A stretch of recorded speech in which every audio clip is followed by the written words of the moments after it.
Welcome to మాలిన్ kitchen. ఈ రోజు అయితే మనం అటుకులతో పల్లీలు వేసుకొని మనం లడ్డు చేసుకున్నాం। హెల్దీ లడ్డు అండి।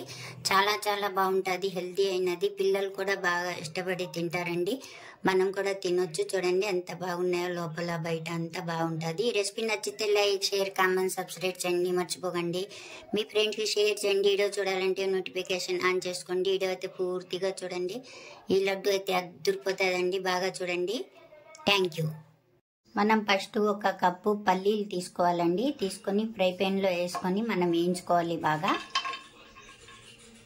వేయించుకొని పొట్టు తీసుకొని పెట్టుకున్నానండి పల్లీలు బాగా।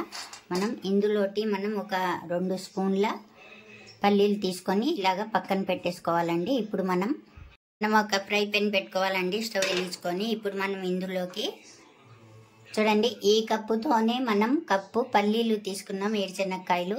అలాగే ఈ కప్పుతోనే మనం ఒక కప్పు అటుకులు తీసుకోవాలి। తీసుకొని ఈ ఫ్రై పాన్లో వేసుకోవాలి, వేసుకొని మనం వేయించుకోవాలి। ఇలాగ మనం బాగా క్రిస్పీగా వేయించుకోవాలండి, ఇలాగ బాగా వేయించుకోవాలండి। మనం ఈ హెల్దీ అయిన రెసిపీ చేసుకొని తింటే చాలా హెల్త్కి మంచిదండి। ఈ లడ్డూలు మనం ఒక చుక్క నెయ్యి లేకుండా, ఒక చుక్క ఆయిల్ లేకుండా మనం చేసుకుంటున్నాం ఈ అటుకుల పల్లీల లడ్డు అండి। ఇంకా కొద్దిగా వేయించుకోవాలి। ఇలాగైతే బాగా ఏగిపోయినాయండి, చూసారా। ఇప్పుడైతే మనం స్టవ్ ఆఫ్ చేసుకొని బాగా చల్లారించుకుందామండి అటుకుల్ని। చల్లారిపోయినాయండి అటుకులు, నేనైతే మిక్సీ జార్లో వేసుకున్నాను। ఇప్పుడు బాగా మనం మిక్సీ పడదాం, మెత్తగా మిక్సీ పట్టుకున్నాం। ఇప్పుడు ఒక గిన్నె తీసుకొని ఈ గిన్నెలో వేసేసుకోవాలి। మనం మిక్సీ జార్లో వేసేసుకోవాలి, వేసుకొని కూడా మిక్సీ పట్టేస్తాం। చూడండి, మనం ఇలాగైతే మిక్సీ పట్టేసుకోవాలి। ఇప్పుడు మనం ఈ గిన్నెలో తీసేసుకుందాం ఇది కూడా।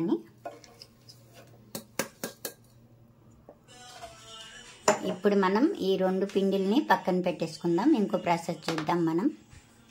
స్టవ్ వెలిగించుకోవాలండి మనం ఈ ఫ్రై పాన్లో। ఇప్పుడు మనం ఇందులోకి చూడండి, ఏ కప్పుతో మనం అటుకులు తీసుకున్నామో, పల్లీలు తీసుకున్నామో అదే కప్పుతో కప్పు నిండా బెల్లం వేసుకోవాలండి। ఈ ఫ్రై పాన్లో వేసేసుకోవాలి। మన ఇష్టం, ఎక్కువ కావాలంటే బెల్లం వేసుకోవచ్చు। ఇలా కరిగేటప్పుడు మనం 1/2 టీ స్పూన్ ఇలాచీ పౌడర్ వేసుకోవాలి।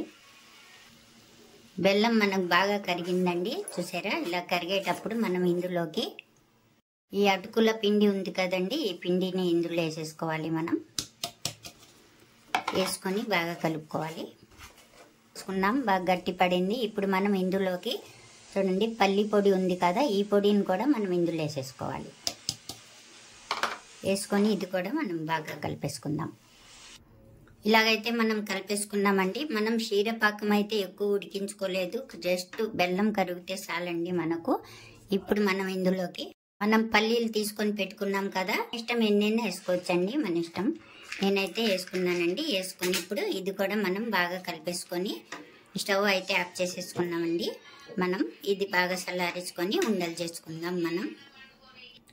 ఇలాగ బాగా కలిపేసుకోవాలండి మనం। ఇలాగ హెల్దీ అయిన రెసిపీలు మనం చేసుకొని తింటే హెల్త్కి చాలా బాగుంటారండి, అందరు పిల్లలైనా పెద్దవాళ్ళైనా।